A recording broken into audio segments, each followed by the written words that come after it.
Hey everybody, so I'm recording this video, I'm voicing over it, so it might sound a little jumpy at times, just because I don't really know what order I'm going in, but I'm recording this video to show you like exactly how to take apart and reassemble a Gillette Fatboy.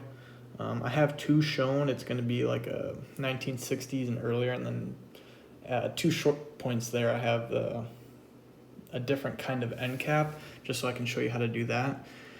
But to take these washer end caps off, I just pulled a staple off from my staple gun, and it fits perfectly. I grab a needle nose here just to clamp on it a little bit better, so that you can get, if it's really tight, you can use the needle nose and it should come off. But it works pretty well.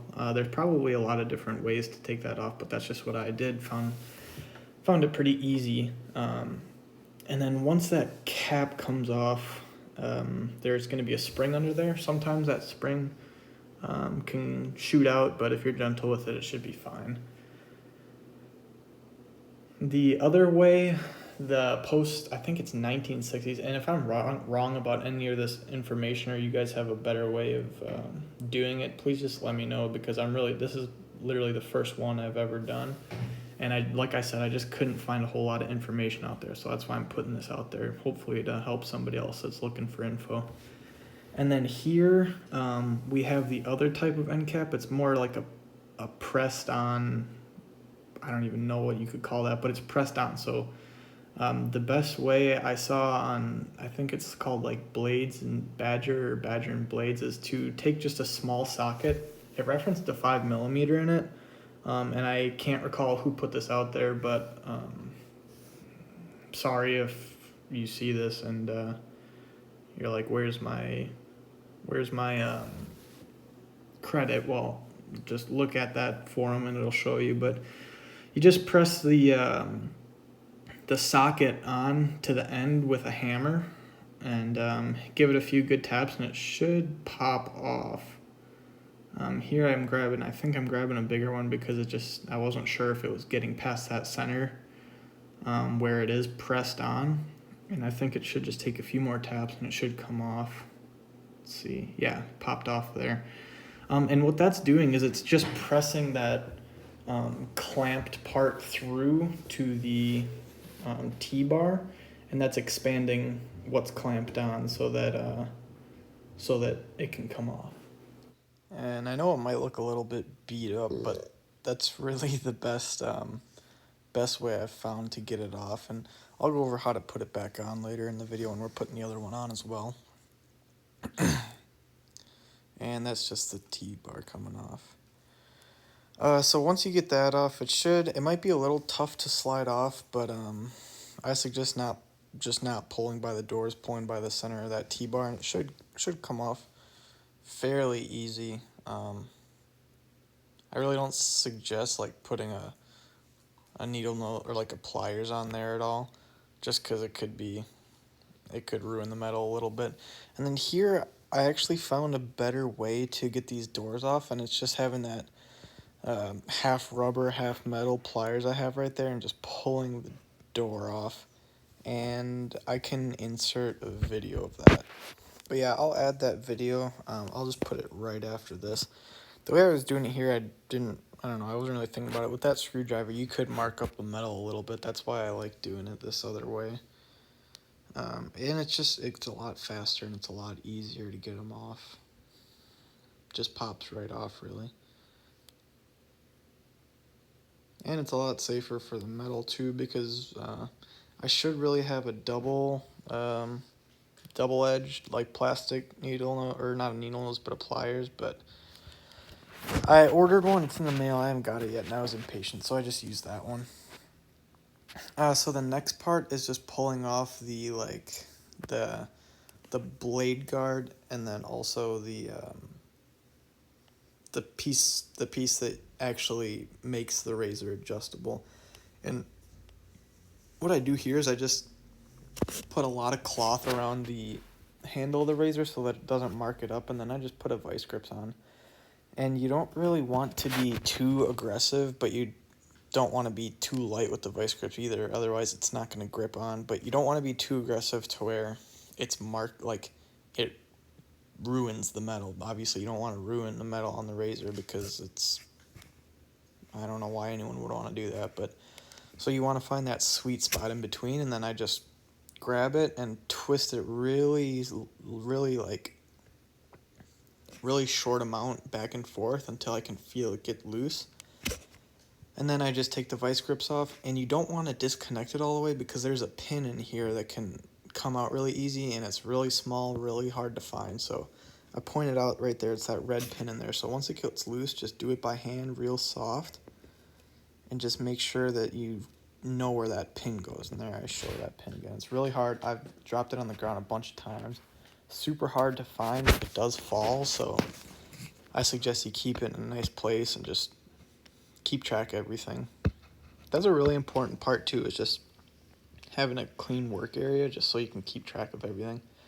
And once you got those 3 pieces off, it's just the dial, the adjustment dial, and that just spins right off. It's on a little, it's threaded, so yeah, it just spins right off. And then you just have 3 parts left. It's that top, and then the twist to open knob. And the first part that you're going to take off is a twist to open knob. And I suggest, I just use an Allen key, but realistically you can use anything that fits through that black threaded part and hits the twist to open knob. You can use anything, just make sure it's not like on the brink of being too small, so that you don't want it to go through the twist to open knob, because then the razor could probably break, honestly. So just make sure it's like goes through the threaded portion and then hits the bracket on the inside of the twist to open knob. And then same thing here, just wrapping the towel around the handle, and I'm going to put a vice grips on. I've seen a lot of people use a like an actual vice, and then they make these wooden brackets that like fit perfectly around it, and I really want to do that. I don't have a vice, that's why I'm using a vice grips, but if you have that, I suggest doing that, because obviously it's a lot safer for the metal itself, and it probably works a lot better. But if you don't have that, you can just do what I did, and you're just gonna hit it out. Basically, it's the inside of the handle, and you can see it came out right there. The inside of the handle is not threaded, but it's almost like a clamp, like it's just press fit on there. The twist to open knob is just press fit into the handle, so that's why it's kind of hard to get out. It's not a twist or anything. That's why you got to hit it out with the hammer. And then the last part here is just this threaded portion, and that actually comes out pretty easy. Again, just find something that fits into the handle but hits the inside, and that just it's gonna come out really easy. Same thing, I think I put the vice grips on there and I hit it a few times. Sometimes it's not that loose and you really can just maybe hold it by hand, but I don't feel like hitting my hand with a hammer either, so I just knocked it out. And it's not going to be as hard to get out as the twist to open knob was. Probably only need to hit it like 2 or 3 times, and then just to get it loose, and then you should be able to pull it out by hand. Let's see what I did.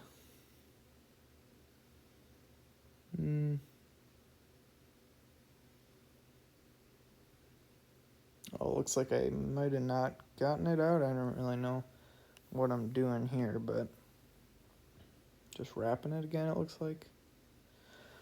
Okay, so yeah, I must not have gotten it out with those taps. I might have had the vice grips too loose, which is, again, you want to get that sweet spot with the vice grips to where it's not slipping. And then it should just come out right like that. Let's see. Yeah, it did pop out. So that's just press fit again. You can see that little slit in the threaded portion. I'm showing you the inside. That's just the handle. There's nothing on the inside. And then this right here is the formation at which like it's put together, disassembled. I just thought I'd put that out there because a lot of pieces go into it, and it's just good to know, you know. But yeah, the most important part of that is just the red little dial tab. That's the piece that actually makes it click into place and stay in place. So if you don't have that, the dial's going to move freely, and it's going to be more like I think those red dot Fatboys don't have a dial and it just spins freely. So now I'm just going to go over how to put it back into place. And if you have a rubber mallet, I suggest using a rubber mallet over a hammer, because sometimes the hammer can break through the cloth and it'll start to hit the actual metal of the razor. But because it's press fit, I just give it a few good taps with the hammer and it pops right back on. And then you're going to put the threaded portion back on, which is also press fit. You might, so see here I have I'm just using the flat part of a tape measure to just press it back on, and you can actually press it back on. Because I don't suggest hitting that side with a hammer because it's threaded, and say you miss one of the hits of the hammer, it could probably ruin those threads actually. Which, I mean, if it does ruin the threads, you could probably stick something real skinny in there and try to level the threads out again to make it spin better, but I'd just suggest pressing it on with something flat that you can press up against, because it's going to be safer than using a hammer. And as long as you cleaned it up and everything, it should press on fairly easy. So the next part here, and I'm going to have to pause the video because I forgot to add how to put this the adjustment dial on, which is actually really important, because if you don't do it correctly, you're going to mess up the blade gap. So what you want to do is you want to screw the adjustment dial all the way on until it can't go on anymore, and then you want to unthread it one full rotation. So I just thread it on all the way, see where the number 1 is at, and then unthread it one full rotation. You could do like slightly less than that, and that should give you like perfectly where the adjustment knob is supposed to be, so that later on I'll show you as well, you'll get the perfect blade gap on setting 1. And if that doesn't make sense, just let me know and I can try to explain it better. But once you have the adjustment knob on, or the adjustment dial, you want to put the razor guard and then the adjustment plate together, and then you want to put this pin in. Obviously, there's only one opening on the adjustment plate, so that's where you're going to want the pin, and you want the hilly side, the more bumpy side, towards the top of it. And then you want to put the adjustment knob on setting 1, I think. I mean, I've never done it any other way, but it just makes sense to me. And then press down, put it on a flat surface and press down on the blade guard so that you can get that down all the way. And I think I might show you kind of how to see if you got it right. And I'm just talking about the blade gap. I mean, you can kind of tell right here, but the adjustment plate should be flush with the blade guard on setting 1. And obviously, because it's adjustable, that's going to be like where your blade rests without any adjustment. So you want it to be flush. And that's why I was telling you earlier to unscrew it at full rotation. I did just a bunch of trial and error to try to figure out where exactly the dial needs to be so that you can get it flush on setting 1 so that you can get the maximum amount of adjustment on it, if that makes sense. And then right here, I'm just showing you how to put the doors back onto the T-bar. And this is, before I showed you me doing it just by hand, but this is significantly easier just to take that pliers again and kind of put some tension on it. You don't want to put too much tension on it, otherwise it's going to bend that T handle, and you might have to make an adjustment later on if, say, you're having like one of the doors is opening and closing before the other. You might have to make an adjustment on it, which isn't the end of the world. It's pretty easy to do, but it could just be annoying. So yeah, that's how to put those doors on. I think that's the easiest way I've found. If you, like I said too, and that goes with everything, if you have an easier way to do it or know of a better way, or if I'm doing it wrong, please just let me know, because I'm going in how to disassemble and assemble this with pretty much no knowledge other than the few videos that are on YouTube. Let's see, and then here we have the doors put together, and we're gonna put the T-handle back into the razor itself. This is really easy. You can see the inside of it is kind of like an oval, and then the end of the T-bar is also an oval, so obviously just line them up. I like to put the doors down, and it should just go right in. And then once you'll get it down, you can tighten it and loosen it to close those handles. And it should do what it's supposed to do with the butterfly doors open and close. It might be like a little weird just because that spring isn't in there, and that spring adds the tension so that it opens and closes properly.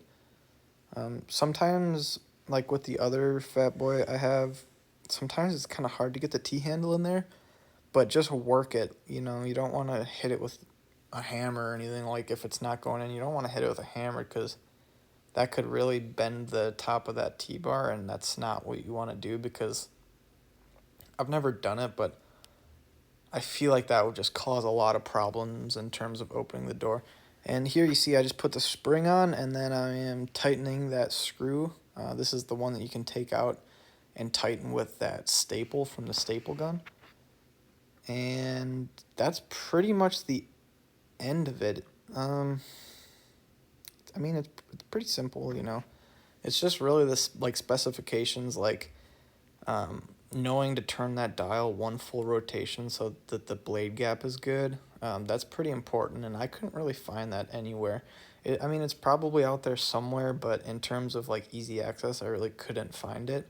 So that was just trial and error. I really didn't know what I was doing. I probably spent like 3 or 4 hours in total amongst like multiple days trying to figure that out. But once you have it tightened, it should be good to go. And then I'm going to show you here how to do it with the other end. And this is the one that's press fit on and clamp down. So I just grabbed the center clamp with a needle nose, and I tighten the razor all the way so it's completely shut.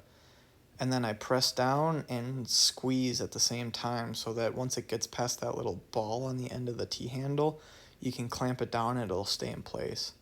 From what I found with this one, this is the only one I've ever seen, or I don't think they're like crazy rare, it's just the only one I've seen. I think that the end cap can only go on one way. I don't know if that's 100% sure, like I really don't know. But in my case, it only went on one way. So that makes it kind of easier, I suppose. All right, what are we looking at here? I think here is, I'm going to show you how to adjust blade gap, and this is really big because I spent a lot of time trying to figure out why my blade gap was off. At first I thought it was because the blade guard wasn't pushed down all the way and I was having a tough time with it. I even like went to my friend's house and used his vise to try to push the blade guard in all the way, but it was already to what it needed to be at, and it was something completely different. It was